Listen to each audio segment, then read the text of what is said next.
So do I. This is Jim Posel with Safety Wars. That's my daddy! Hi, this is Jim from Safety Wars. Before we start the program, I want to make sure everyone understands that we often talk about OSHA and EPA citations, along with some other regulatory actions from other agencies, legal cases, and criminal activity. Everyone is innocent until proven guilty in a court of law. Proposed fines are exactly that, and they are often litigated, reduced, or vacated. We use available public records, news accounts, and press releases. We cannot warranty or guarantee the details of any of the stories we share, since we are not directly involved with these stories, at least not most of the time. Enjoy the show. This show is brought to you by Safety FM. And from the border, did I say border, of liberty and prosperity, and the highway to the north, almost. Yes, we are in Region 3 of OSHA. Not too far away from Region 2. How's everybody doing out there tonight? Been a couple of days.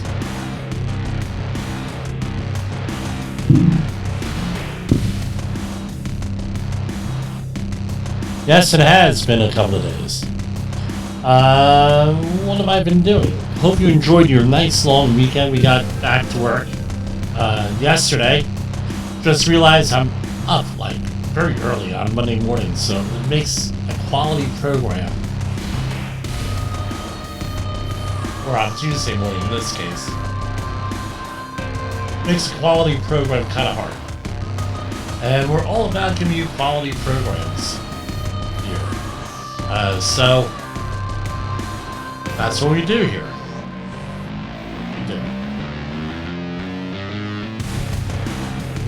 A lot of exciting things going on out there.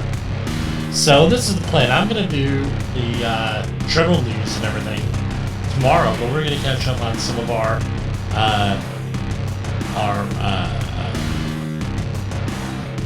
safety news and OSHA news tonight. We might get into some other stuff, but you never know. Safety Wars, anything can happen in that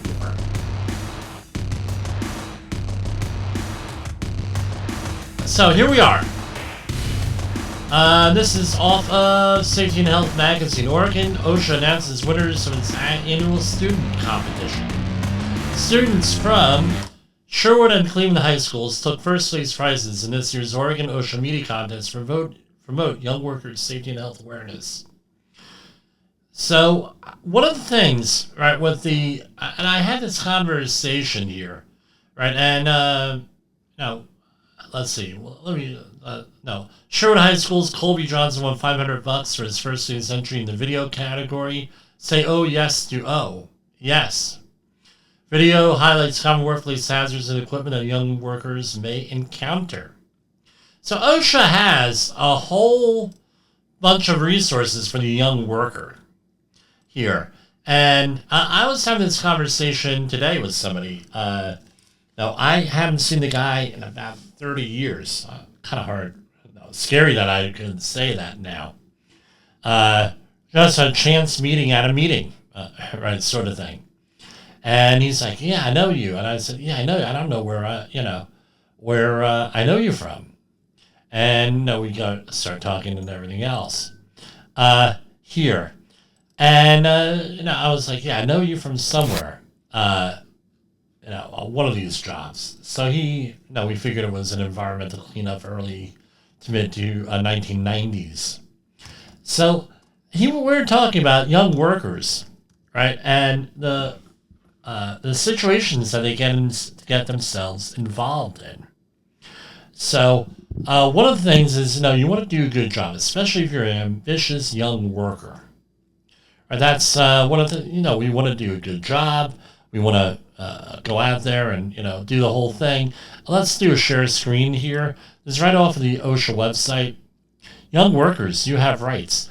Where, you want to give it all for your everyone has different situations, but you want to give it all for your a new employer. You're happy to even get a job in a lot of cases.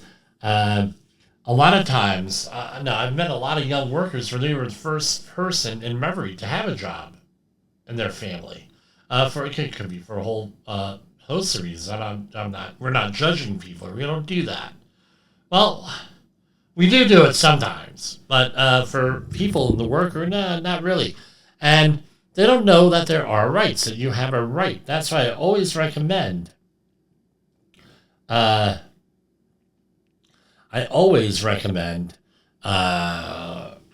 on here.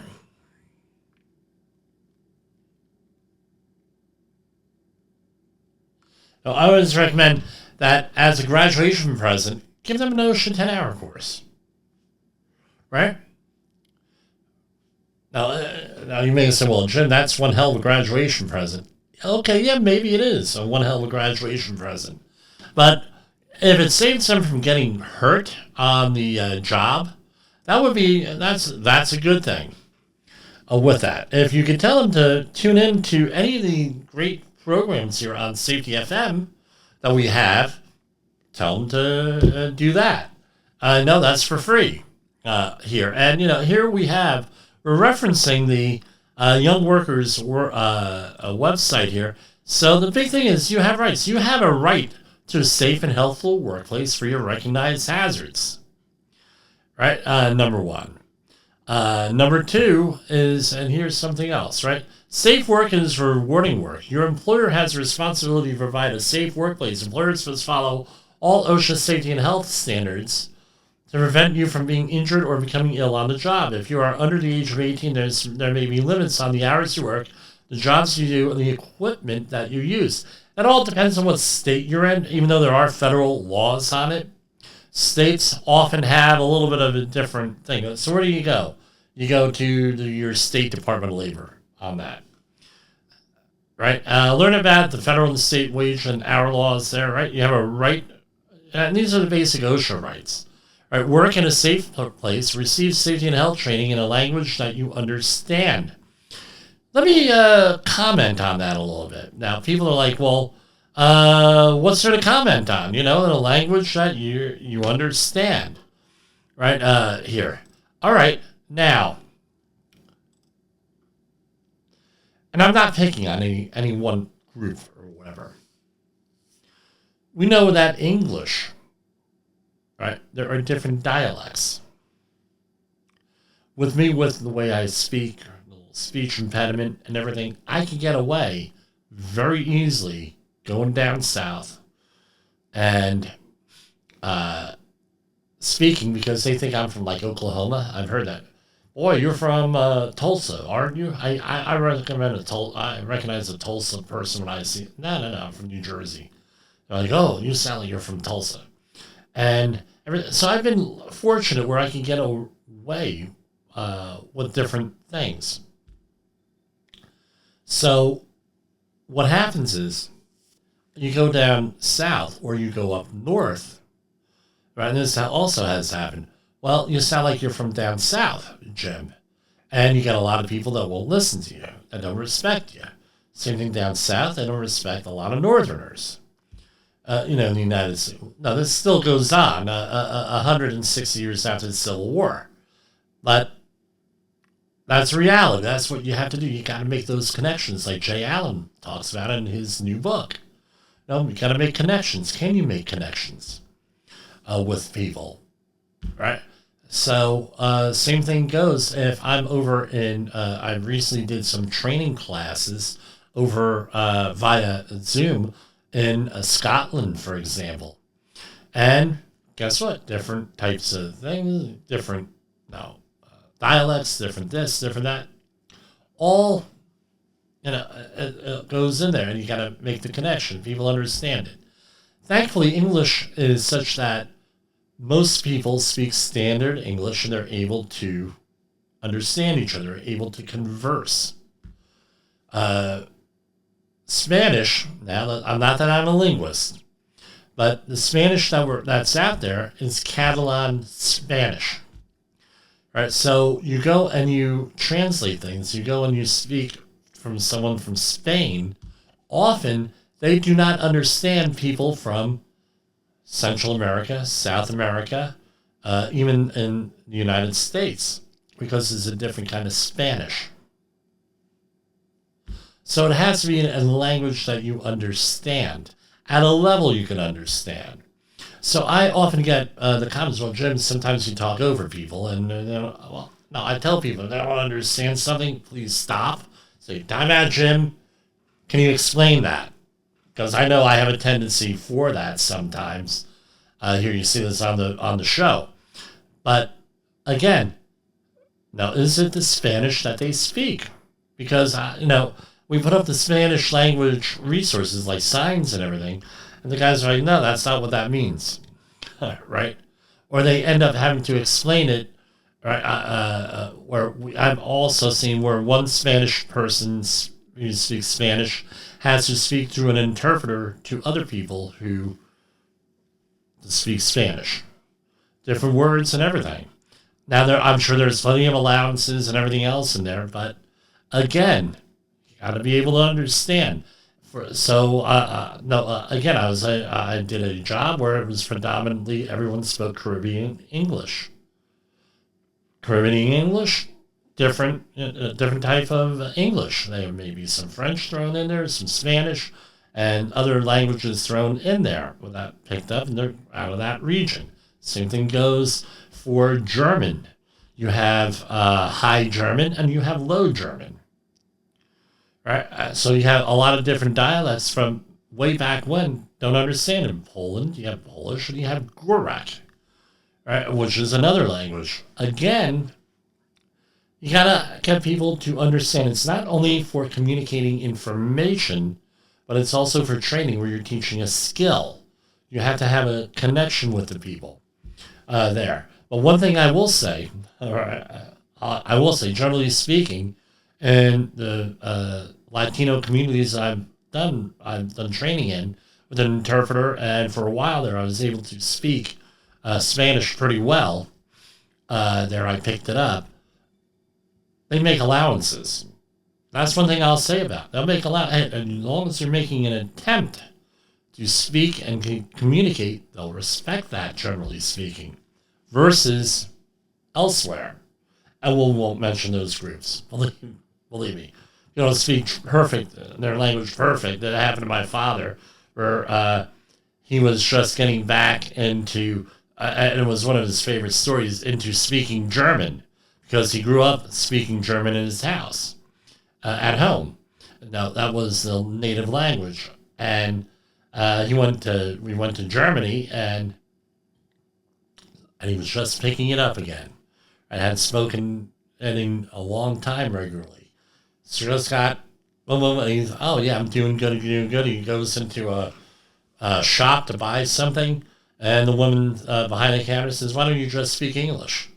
In perfect English, because it wasn't perfect German. But, that's it. So all this training, right, has to be in a language that you understand, at a level that you understand.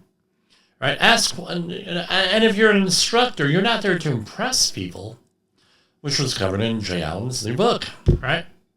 We'll do a little thing on that here. Again, make a connection with the people. That's part of what it is. Ask questions if you don't understand instructions or something seems unsafe. Younger workers, you may not think things are unsafe. Well, they are. Use and be trained on required safety gear such as hard hats, goggles, and earplugs. Exercise your workplace safety rights without retaliation or discrimination. And file a confidential complaint with OSHA, 1-800-321-OSHA or OSHA.gov. They'll tell you how to do that. All right, so your employer must provide us workplace service serious recognized hazards, follow all OSHA safety and health hazards. Provide training about workplace hazards and required safety gear. They just can't throw you stuff and tell you to put it on. Tell you where to get answers to your safety and health questions, and tell you what to do if you get hurt on the job. Employers must pay for most types of safety gear. To help protect yourself, you can report unsafe conditions to a shift team leader or supervisor. Wear any safety gear required to do your job. Follow the safety rules, ask questions, and ask for help. And that's all your, right, 1-800-321-OSHA on there. So again, language that you understand, level that you understand. And with that, so for employers, let's see what they have here. Do you employ young workers? Young workers are those new to the workforce, even up to the age of 24. Young workers can be a real asset to your workforce. However, it may be their first job or the first time they are operating equipment. Child labor laws exist for improper things, right? And understand and comply with the relevant federal and state child labor laws. For example, these laws prohibit youth from working certain hours and from performing dangerous and hazardous work.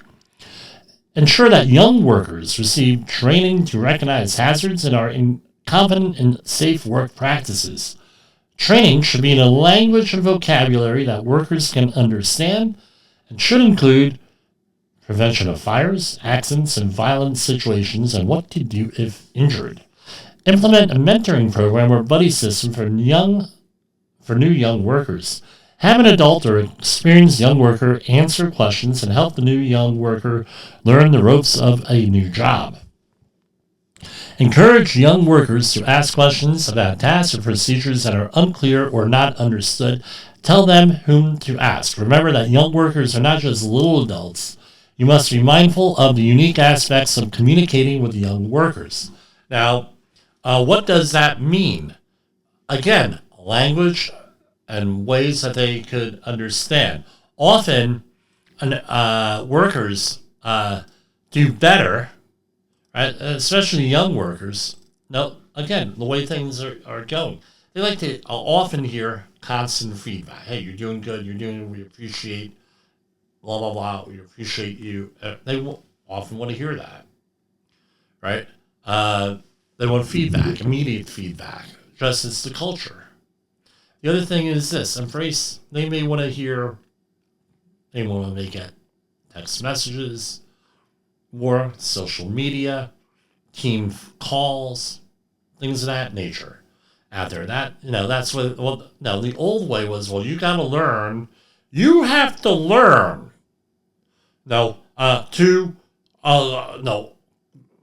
Work with your employer. So, and blah, blah, blah, blah, blah. Well, the pendulum swung the other way. They're more apt to not be interested on how you communicate, or you have to, right? Or they're going to make the effort. You're going to have to make the effort. It's the way it is. That's why, and I'll give them a small plug here, Microsoft Teams and the whole Microsoft, all their software. It's all integrated. Again, younger workers like that. The older workers sometimes have an issue with that, or may take a couple of days to catch on to this stuff here with using that platform. But there are ways of learning that and everything else. And if you're an older worker, you got to learn, right? Ensure that equipment operated by young workers is both legal and safe for them to use. And again, this is all the general duty clause. If you are a worker, if you're an employer, employers are strongly encouraged to develop an injury and illness prevention program. That's like out the window, right? 10 years ago, that was very popular, but not so much anymore with that. I'm not saying don't do it. I'm just saying not as popular. And again, they have a lot of times on-site consultation. So here's for parents and educators. Employers must provide, again, the same stuff. Parents, take an active role in employment decisions of your children. Be aware. Know where your children are working, what they are doing. Ask questions. Frequently ask about what they did at work and the training and supervision provided. Discuss any problems and or concerns. Report hazards. Now, the thing is, they say parents here. Sorry, a lot of people don't have parents. They have guardians here. Again, whatever it is, a trusted adult. Right? I like that terminology, trusted adult. Parent may not be the trusted adult in this area. If you're a parent, right, and I was having a conversation with somebody else today, most important thing you need to know is what you don't know. Well, what do you mean? You go, no, so oftentimes we come out of college as professionals or a trade school even, and you think you know everything. Sorry, you think you're a know-it-all. turns people off, number one. Number two is one of the things that college is supposed to teach you is what you know and what you don't know. To ask questions. So people say, well, is it more important to know things? Or I said, yeah, it's important to know. I've made a lifetime out of knowing things. Knowing when to apply them, right? And sometimes I don't know when to shut up. I get it. I tell people if they're working, hey, if I'm off in the weeds, just let me know here. And we'll bring it back around. But it's what you know and what you don't know is more important. What's more important? I say what you don't know, what you don't know. That is more important. You know what you know and know what you don't know. Or as my father used to say, he said it a little bit different way. Right? There are generally four different types of people. Right? The smart people who know they're smart. You can deal with them. Right? Hey, they're smart. They know they're smart. Then you have the dumb people who know they're dumb at the other end, right? And they don't know. And I met people like this where they're very humble. Look, I don't know. Maybe dumb is a harsh word, but, hey, I don't know. So you have two there, right? So smart people who know they're smart, dumb people who know they're dumb, or people who know that they don't know something about something. And you can deal with that. The third kind of person is the smart person who thinks they're dumb. There's usually a self-confidence issue there with that, or they don't realize they know something. You can deal with that, no problem. But the worst kind of person and situation you ever want to be, and you don't want to be this person, is the last remaining category. The dumb people who think they're smart, and the world is filled with them. They think that just because they know this AI stuff, they know the smartphone, right? That they know everything. Again, that's not something that you really want to, where you want to be. So you got to know what you know, what you don't know. That's the important thing.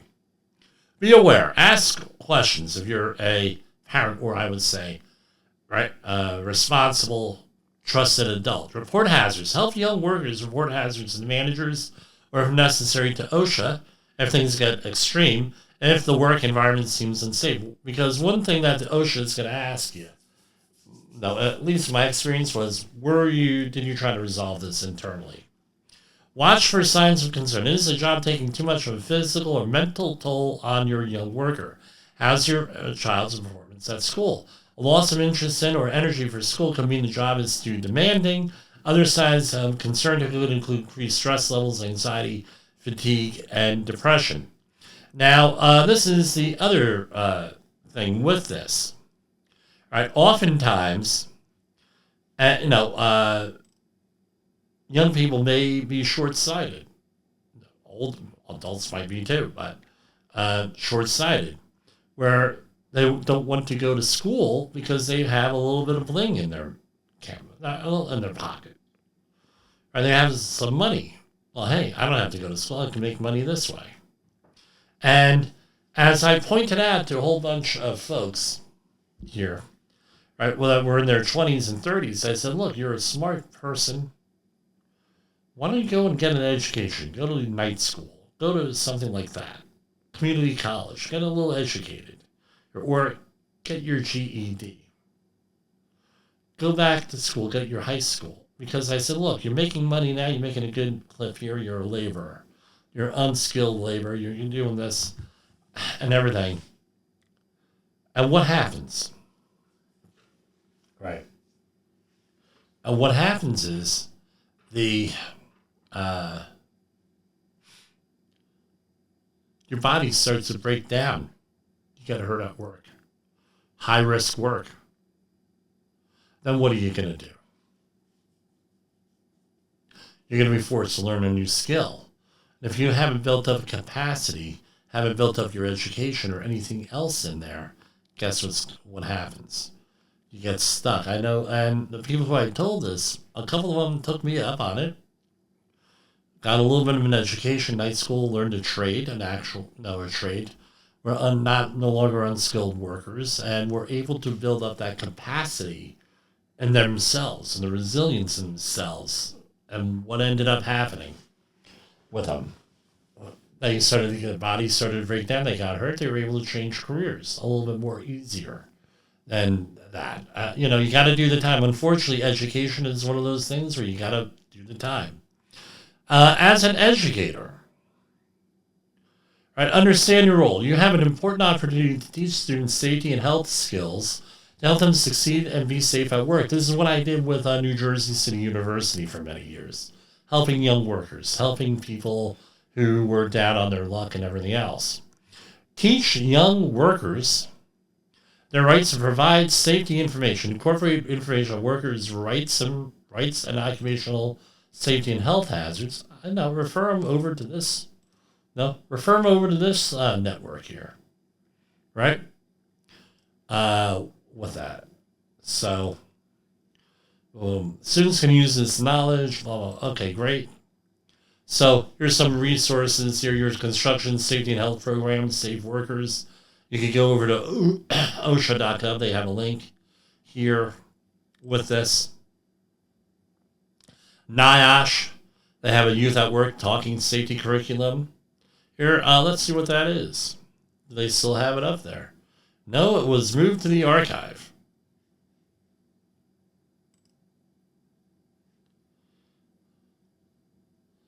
Right, and you can go there. Maybe a little bit dated, but it's and there. Let's see, New Jersey.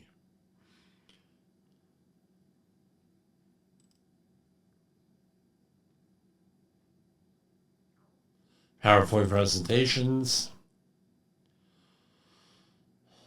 and everything else. Last read is December 2015. You know what? I'm sure there may be somewhere there. Not in there.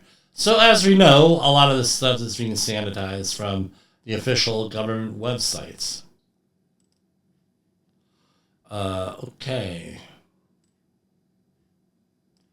With that up. Here. Sorry, folks. Let's go to commercial break while I get the where I want to be here up and running. Old, stale, and hackneyed. Is your safety trainer still preaching a warped version of behavior-based safety? How about safety training that is designed to actually address and assess your hazards and liabilities and is not standardized baloney from generations ago? Contact the Safety Wars team at safetywars.com or call me, Jim Polzel, at 845-269-5772. Remember, if you are receiving this message, you are the solution to unsafe workplaces. Have you listened or watched the Safety War Show? It does stream live on the radio and on the streamers that we have. So if you have not taken a listen to Jim Polzel and what the hell he's doing every evening with Safety Wars, I would strongly encourage you to take a view or take a listen, whichever option is available for you, and take a listen to what the hell he has going on. It will take some deep dives in some information that you might be interested in. OSHA recordables, catastrophic losses, environmental disasters. You want answers? So do I. This is Jim Polzel with Safety Wars. That's my daddy! Yes, Jessica. Yes, Jessica. I am your father. So let's go on over to some OSHA news here, and this is Department of Labor news. Let's do a share screen here. U.S. Department of Labor celebrates 50 years of partnering with small businesses to save lives, prevent injuries, and strengthen the bottom line. For more than half a century, the U.S. Department of Labor's Occupational Safety and Health Administration's on-site consultation program has been helping small and medium-sized businesses protect workers and improve safety at no cost and with complete confidentiality. Right? With that. So, again, they have partnerships and everything else. With the Republican administration, normally, generally speaking, this is where their focus is compliance assistance, not compliance enforcement, right? The U.S. Department of Labor's Employee Benefits Security Administration has rescinded a 2022 compliance release that previously discouraged fiduciaries from including cryptocurrency options. So, like everything else going on with the Trump administration, right, there is the encouragement of the cryptocurrencies. So the Department of, these agencies essentially were discouraging people from doing their thing, right? From cryptocurrencies. Now they're back with. They're taking a neutral stance on that. From yesterday, U.S. Department of Labor and Holder Construction celebrated 20 years of safety partnership. They started in 2005 with these partnerships with Holder Construction Group. Since 2005, these partnerships have focused on reducing injuries, illnesses, and exposure to hazards, while expanding safety training and promoting strong safety and health programs. The collaboration with Holder supports OSHA's long-range efforts to foster cooperative safety management between contractors and the federal government. Again, people are trying to get along and be friendly here, with things. So here we have U.S. Department of Labor recovers $594,000 in back wages, right? And if you look down here, this is an ongoing theme here with this, all right? So let's say that you're wrong link. Let's say you're an employer. So all together now, I'm an employer, right? 3, 2, 1. I'm an employer, right? One of the things that you need to do is, yes, so we can have jokes here. Yes, we know how to do. Not all doom and gloom, right? So one of the things is if you're an employer, you have to keep accurate time cards. So often what happens if you're working not 7 hours or 8 hours, you're working 8 hours and 7 minutes. Do you round down to 8 o'clock, 7 hours? Do you run? No. So let me start over. Been a long day, folks. So let's say that you work 8 hours and 15 minutes. So you clock out at 8 hours and 15 minutes. Do they pay you till 8 o'clock or 8:30? Or do they pay you in quarter-hour increments? And now you punch out at 8 hours, 7 minutes, and 30 seconds. Do they round down or round up? Well, this is what the issue is here with this contractor with with rounding things, and it costs them big time because $594 in back wages with this, and with over 419 workers, that's over $1,000 per worker. Is what we're looking at. That adds up here. Now let's mosey on over to the U.S. EPA. So EPA to hold June 4th public hearing on the cleanup plan for John Mansfield Corporation Superfund site in Waukegan, Illinois. So they're telling everyone to mosey on over there on Wednesday, June 4th from 6 to 7 p.m. And they're going to be talking about that. So go and check that out there. Check out the OSHA website. Now, there was a lot of money allocated for help protect from water monitoring at beaches. So the EPA put out a lot of grants to all of these state, right? All these state agents, right? All these states with along the coast, the Great Lakes, right? The coastal states, money for that, so they could notify people if there's unsafe to go on the beach because, and the New York, New Jersey area, it's usually after a huge rainstorm, and New York dumps all of its raw sewage into the water there, where we only had a primary treatment like a settling tank because they have a confined sewage overflow. They have a combined sewage of sanitary sewer and stormwater sewer. So now they overload their pre-existing sewage treatment plants, and they go into little auxiliary plants, and some of them they get overloaded, and now you have shit all over the place. With that, it's gotten better since the 1980s. Now, one of the things, right? How we used to go swimming in the Arthur Kill back in the day, right? So you wouldn't. The water was so turbid, and you had those fish, those special species of fish that went by. Coney Island whitefish. And you can look up what that is. Not at work though.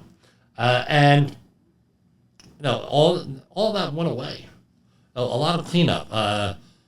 One of the friends of the Posel family, Jim McGreevy, he was instrumental in getting the waters around New Jersey cleaned up, specifically Woodbridge and the Arthur Kill, after they closed the Fresh Hills landfill through a series of lawsuits back in the 90s. And now you can see way down in the water. And it's almost as good as that Cuba Gooding Jr. Movie where he was a diver, right? And that was all. We always laugh because when the diving school for the U.S. Navy was in Bayonne, you couldn't go in that water. Even back then, people didn't go in the water because it's all full of oil. And God knows what. The Passaic River, the Hackensack River, all Newark Bay, heavy-duty industrial pollution, like dioxin, oils, mercury, all that crap went in there. Even then they didn't stop. But in the Cuba Gooding Jr. movie, right, when he played the African-American diving person, right, I forget the guy's name, right? That was like pristine water. That ain't the way it is, but water's a lot cleaner than what it was. I was trying to explain that about around exit 13 in on the New Jersey Turnpike to my son. That with Bayway Refinery, they did a lot of cleanup there over the years. And when I used to pass by there back in the 70s, we would drive through that, through the turnpike goes through the refinery, and it used to smell from the refinery. Now it just smells from the sewage treatment plant that they put the turnpike over, But you had to combine, and then you had Doremus Boulevard, which was a couple of exits up, where you had a rendering plant that my uncle and his company cleaned up, Ken's Marine Service out of Bayonne, and it was just, just horrible smells, up there. Yes, and Al Gore drove through there in in his movie, right? Also, right? There's talking about air quality, so you drive by the refinery. But anyway, all this stuff, all from the same thing, it's all there to, and a lot of states got that, got the money here over the last week or so, and they're just doling it out. Yeah, that's what we got to go back to the camera because I think we're out of government websites here. All right, so if you're a new listener, we only share government websites here. Very rarely do we ever do non-government websites. Have I done it? Yeah, but not really. Okay. Some news from around the country here.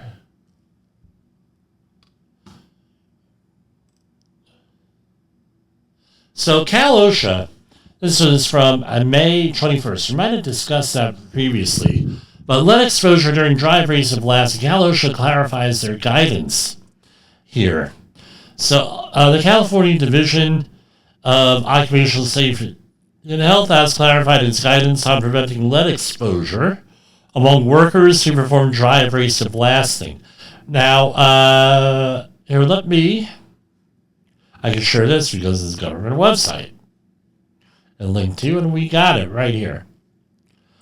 So, under the California Labor Code and California Occupational Safety and Health Act, All employers in California are legally required to provide and maintain a safe and healthy workplace for employees. The California Code of Regulations, Title 8, Section 1532.1, lead, is Cal OSHA's occupational health standard for lead exposures in the construction industry.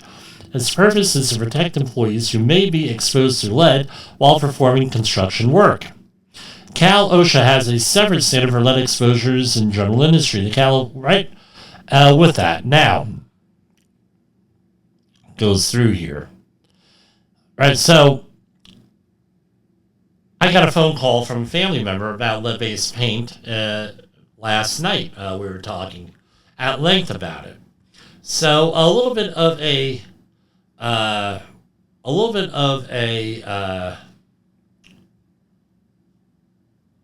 background here. So I think if you're a long-term listener, you'll know that I work for an industrial painting outfit. 2 of them, actually. 3 at one time, at one point. And technically. But they... actually, 4. All right. So lead, right? So abrasive blasting, what is it? So they put compressed air into a stream of sand. It used to be sand. We used to call it sandblasting. Now it's called abrasive blasting because they not only use sand. And when the minute that you say sand, people think respirable crystalline silica, RCS. And no, there's an issue. Now, when you pulverize the paint off of the surface, what you want is a profile. So why would you abrasively blast lead-based paint, especially in the oil industry here, is that, and pipelines is usually what they're talking about. There may be some shifts and everything, but that's not construction. Is that you're trying to remove the paint, right? That and put, depending on your spec, and you're trying to make a profile on there. So there are, I believe, 6 different types of profiles where you leave a little bit of paint on there, or a lot of paint you leave on there, or no paint, right? And that puts it into the air. How do you mitigate that? There's a couple of ways that you can mitigate that. One of the ways is that you write on the PPE option, which is not a good option. Another option is that they wet abrasive blast, so they introduce water into the stream, which lowers, right, the dust, right? Water lowers dust, and then you have to mitigate it on that. That's one way of handling it. There are others, numerous ways. The other way is to do it with a robot. And there are robots out there that do abrasive blasting here that you don't, and they've had these things for many years, for 20 years. Why? You remove the worker totally out of the situation. If you got to put the worker into the situation, you have an engineering control, which is what abrasive blasting, and you always have to be in supplied air if you're abrasive blasting, even if you're outside. Now, if you're now, what kind of exposure levels will you get? You're going to get over the permissible exposure limit of 50 micrograms per meter cubed for lead, almost all the time, but which means that you have to do sampling. So this is what we're going to do. I got to take a short break here, and we're going to put on some music for your enjoyment, and that's what we're going to do. So enjoy the music, and we have messages coming across about a situation. So here...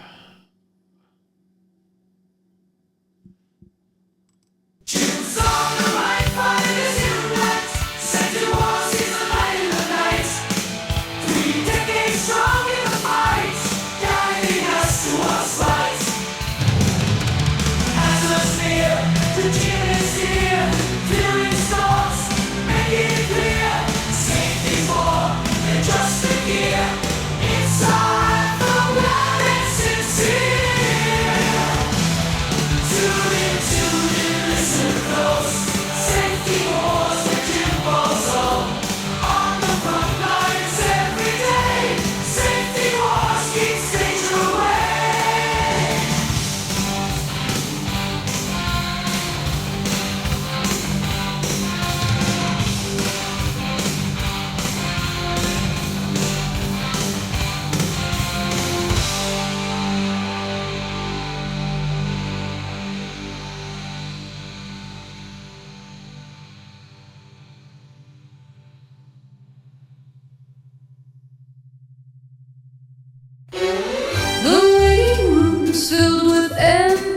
air.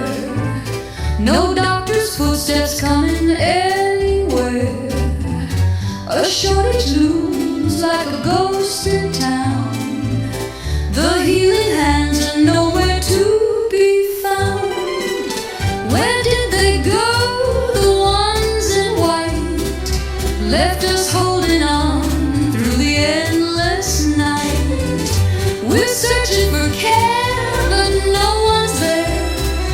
Doctor shortage blues echo everywhere. Stethoscopes lay still on the shelf. We're out here trying to heal ourselves, knocking on doors that never unlock. Tick tock goes the empty clock.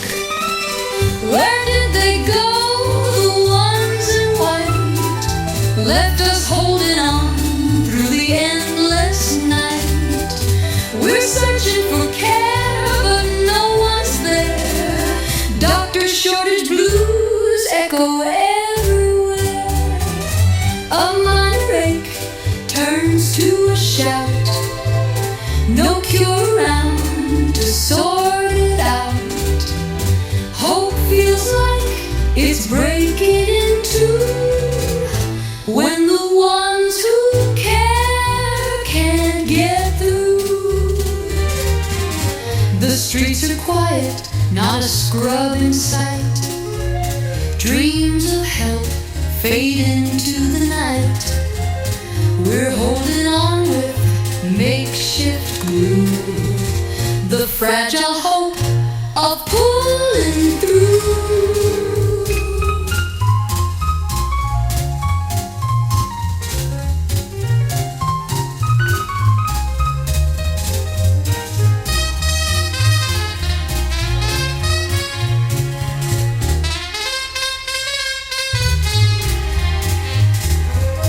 The streets are quiet, not a scrub in sight.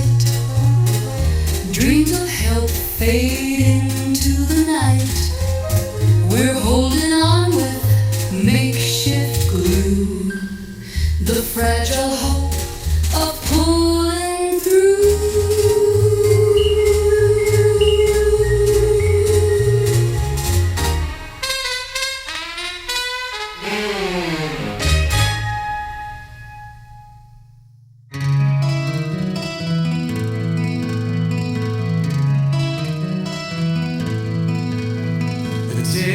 Ticks as the numbers change, waves of green and a sea of strange. Buy the dips and sell the highs, living for the trade with bloodshot eyes.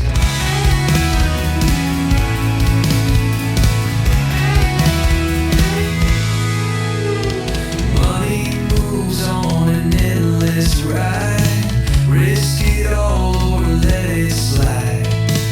In the game where fortunes collide, keep you cool while the stakes are high.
Risk it all or let it slide.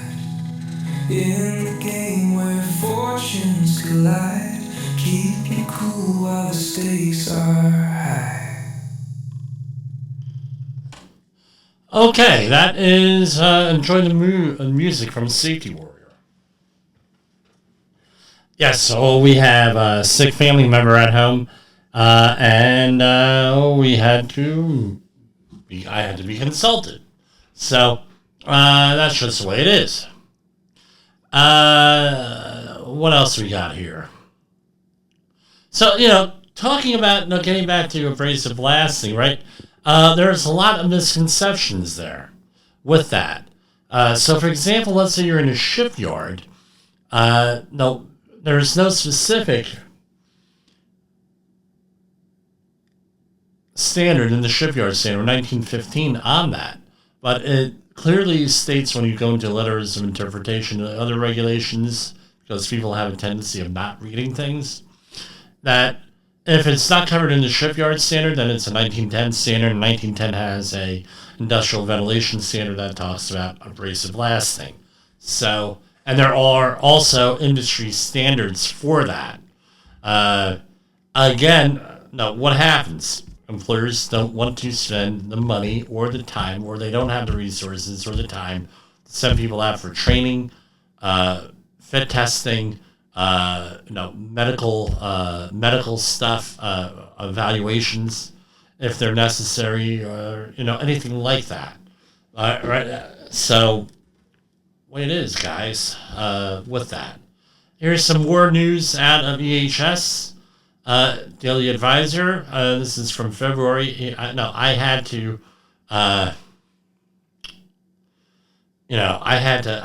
say, go. This is an older story from February. Smelly Mel's and Sewer Rat Plumbing face a $530K Cal OSHA fine.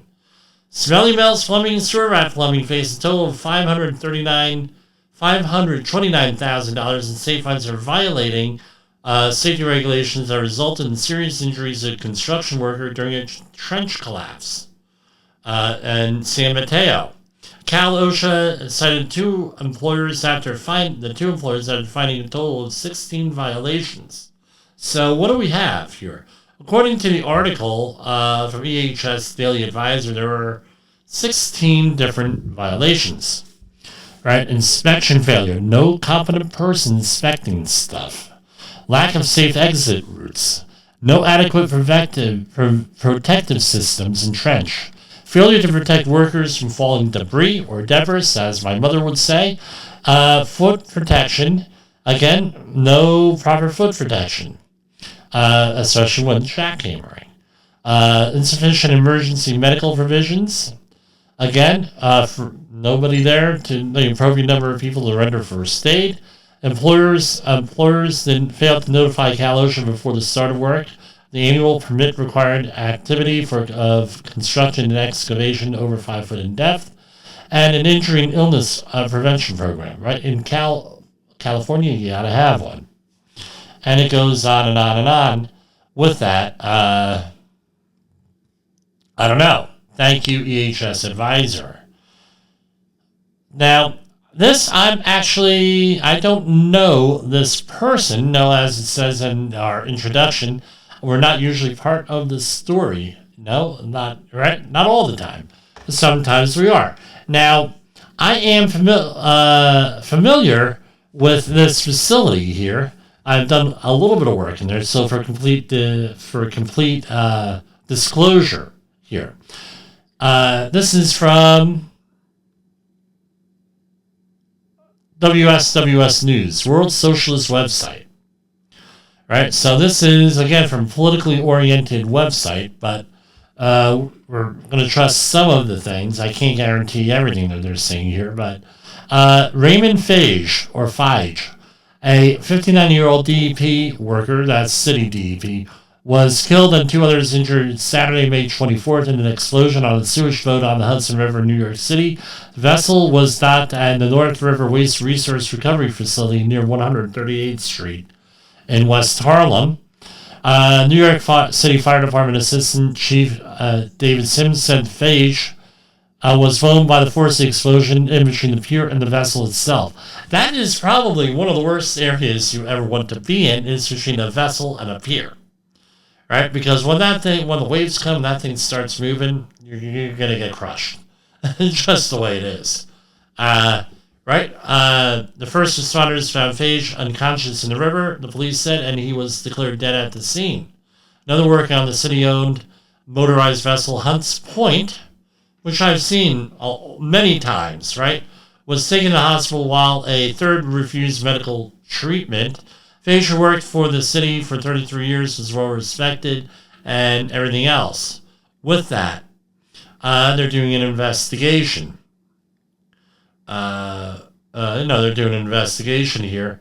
So the 290-foot motor vessel Hunts Point, which was completed at Louisiana's Volger Shipyard's 2013, hauls raw sewage from the city to the wastewater treatment facility in Upper Manhattan. It was docked in their facility when the blast occurred. Now, what could cause something like this? And I'm just speculating here with this. Now, ignition of methane from the sewage, or maybe hydrogen sulfide. Most likely methane. Now, according to the U.S. Coast Guard and their X account, the blast was linked to a hot work process aboard a dock boat. So it may not have even been that on that ship, right? Another boat, right? But even if preliminary reports indicate that a welding torch may have ignited methane gas from raw sewage that had built up in the tight spaces, aka enclosed spaces, confined spaces on the ship, and none of this has been substantiated yet. The suggestion that Phage was responsible for his own death is aimed at preempting any serious investigation, exonerating city officials of any responsibility. Yeah, that's probably true. With that, again, it's always blame the worker. And, we don't have to worry about anything else. So I imagine there is currently an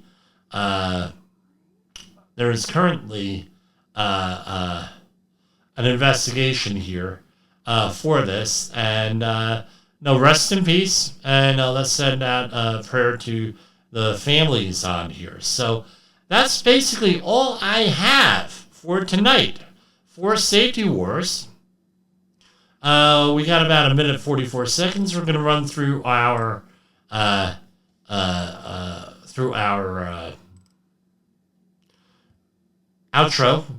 right? Intro, outro, and I want to see. God willing, we'll be back here tomorrow night for Safety Wars. This is Jim Posel, and we are going out there and. We'll see you in a little bit. So, let's see here. The views and opinions expressed on this podcast are those of the host and its guest and do not necessarily reflect the official policy or position of the company. Examples of analysis discussed within this podcast are only examples. They should not be utilized in the real world as the only solution available, as they are based only on very limited and dated open source information. Assumptions made within this analysis are not reflective of the position of the company. No part of this podcast may be reproduced, stored in a retrieval system, or transmitted in any form or by any means, mechanical, electronic, recording, or otherwise, without prior written permission of the creator of the podcast, Jay Allen.